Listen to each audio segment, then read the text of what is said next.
Malaysia থেকে একটি ক্যাসিনোতে চাকরি করতেন সাইদ, কিন্তু শুরু থেকেই কাজটি তার ভালো লাগতো না। তার কাছে মনে হতে থাকে এই কাজটি করা অন্যায়। ধর্মীয় মূল্যবোধের জায়গা থেকে তিনি ক্যাসিনোতে কাজটি ছেড়ে দিয়ে চলে আসেন দেশে, শুরু করেন ব্যবসা। ক্যাসিনো থেকে মুদি দোকানের ব্যবসায়ী, ওইটা দুইটাই একরকম, ওটা বেআইনি আর এটা বৈধভাবে। রাস্তার পাশে পিকআপ ভ্যানের উপর নিত্য প্রয়োজনীয় প্রায় সবকিছুই বিক্রি করছেন আবু সাইদ। একটি মুদি দোকানে যা কিছু পাওয়া যায় তার ৮০% পণ্যই রয়েছে ভাসমান এই দোকানে। ফার্মেসিয়াল জিনিস নেই, ওষুধ বাদে, তরি তরকারি বাদে, এইভাবে আপনি যা চান সেমাই চিনি এভরিথিং সবই আছে আল্লাহর রহমতে। ৮০% 90% জিনিসই আছে। প্রায় ৩ বছর আগে সাইদ মালয়েশিয়াতে ক্যাসিনোতে কাজ করতেন। হারাম কাজ ছেড়ে দেশে এসে কিছুদিন চাকরি করে বন্ধুর থেকে বুদ্ধি নিয়ে দিয়েছেন পিকআপের উপর মুদি পণ্য বিক্রি করা ব্যবসা। তারপর বেকার থাকার পর বন্ধু বলে যেটা নিয়ে ব্যবসা কর, ভালো আছে। পরে আবার কিছু নৌবাহিনী বিমান বাহিনীর মাল আনতাম রেশনের থেকে, আসার পরে থেকে এই শুরু করলাম। অভিনব কায়দায় মুদি পণ্য বিক্রি করায় ক্রেতার সংখ্যাও অনেক সাইদের দোকানে। একটা মুদি দোকানে ১৭০ টাকা নিতে, এখানে ১৬০ টাকা নিচ্ছে। আমার ৪-৫টা আইটেম মিলে আমার ৫০ টাকা সেভ হয়েছে, আরেকটা পণ্য নেওয়া যায়।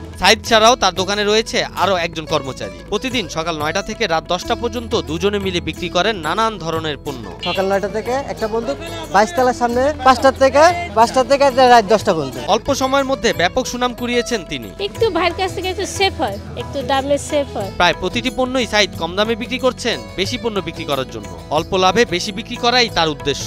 আমি রাখি কোম্পানি থেকে বেশি করে রাখি, তারপরে আমার আবার কাস্টমার বেশি বেচতে পারি, সেল বেশি, এটা লাভ আমার। যত ধরুন দোকানদার 10টা বেচলে আমি 20-30 পিস বেচি, 30 পিসের সাথে আরো মাল বেচতেছি, যে তেলের সাথে ছোলা গেল, আমার লাভ 2 টাকা কম হলো, ছোলা যাইতেছে আমার সরষের তেল নিচে। দোকান নিয়ে তেমন কোনো পরিকল্পনা নেই সাইদের। পরিবার নিয়ে সম্মানের সঙ্গে বাঁচতে চান তিনি। যেরকম কিছু আইটেম নিচে রাখা আছে, চাইলে আমি দিই, দেখা যায় না, নিচে রাখা আছে, কিছু উপরে আছে।